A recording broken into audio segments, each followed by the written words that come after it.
I always thought my whole life that people had to be married first and then have children. I entered my 40s thinking, you know, here I am, still not married, still without children. Is this how my life is supposed to be? I approached the age of 44. I thought, you know what, I'm not going to wait. I'm not going to wait for a man to fulfill my life. I don't need a man to fulfill my life. I can take care of a child. You know, financial and things like that, they're all details.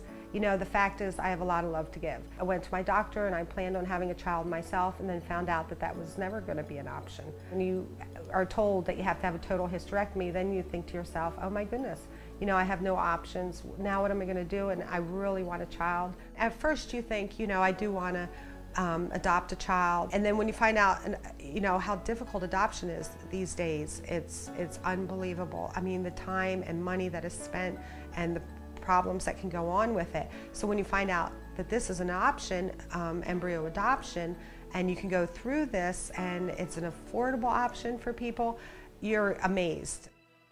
Most people don't realize that there are hundreds of thousands of embryos frozen in liquid nitrogen in this country alone.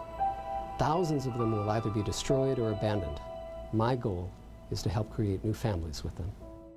My motivation started with the surprise of people abandoning their embryos, and then really beginning to think about what that meant and what was I going to do with them. I needed to seek alternatives. I did not want to destroy them. It takes a lot of effort of the physician and the embryologist to create these embryos, and we would love to see these embryos find some good hosts and become babies. Our embryo donation program started about 8 years ago in 2001. We thought there was a need. People couldn't always adopt, and embryo donation seemed to be the best answer for many. We've created little lives in essence, and it just seems the right thing to do to give them a chance to, you know, with another couple. So what I'm going to do here is gently remove the needle, and in case there's an egg within the needle itself, we flush it. Stop. Excellent. A typical woman that donates their embryo is somebody who's been successful through IVF. They might have a singleton or twins, their lives are full, they have excess embryos, and they don't want to destroy them. I didn't want my embryos to just go to waste. I look at them as living human beings, and because they are a part of me and they are a part of my husband. And the patients who I think deep down understand the true pain of infertility, that they are the ones that are going to be more likely to donate their embryos. It is a hard decision. It's actually, in my mind, a sign of true love, to release, to let them go, to live. A woman normally kills off a whole lot of eggs every month. All we're doing is saving a few from the fire here today. It's nice. And the ovary is accessible. It's in a good spot. I love this field because, first of all, it's my passion to be in reproductive genetics, and this field gives me the opportunity to see how cells shape into life. I'm not going to sacrifice these precious embryos and put them into an unhealthy person where they won't survive. That's no good. That's not looking out for the embryos. But if the patients are taking care of themselves, and this is an appropriate process, medically indicated, those are the patients we want to see. My process, I was very lucky. There's several different options. For example, you can find sperm that's been donated, you can find eggs that have been donated, and then you can pay to have those two joined and made into an embryo for yourself, and then you would use that embryo. And for example, if I had a functioning uterus, I could carry that embryo myself.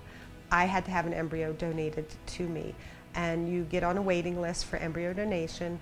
That is the process where other people that have had embryos and it was successful in having a child, they donate them to a reputable doctor like Dr. Sweet. Part of the reason we'd like to donate is because we don't want to see other women going through the pain that we've been through. The number one part for me is my family. They are the world to me. They are everything. And that's what we're trying to do. We're trying to create. I'm trying to help create families.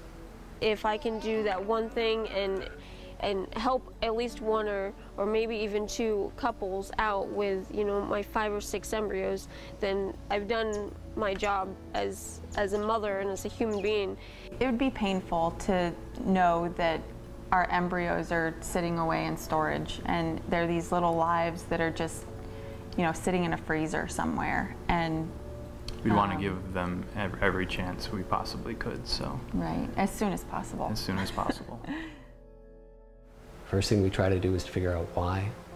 What brings them to us? Why is it that they're having such a difficult time? And if we can fix it, inseminations, surgeries, in vitro fertilization, egg donation, embryo donation, pre-implantation genetic testing, you name it, those are the things that we use. Those are the weapons that we have to fight infertility.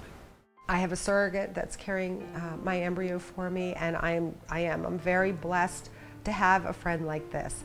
And for my friend to just step up and say, Carrie, you know, I'll carry a child for you. And she's just an amazing person. I'm just so lucky that I found Dr. Sweet. Well, without him, I mean, none of this would have been possible. I mean, it's just a blessing that this happened. Reproductive endocrinologists, we're not gods. We just simply are moving things around. We don't create the sperm, we don't create the eggs, we just help families become families.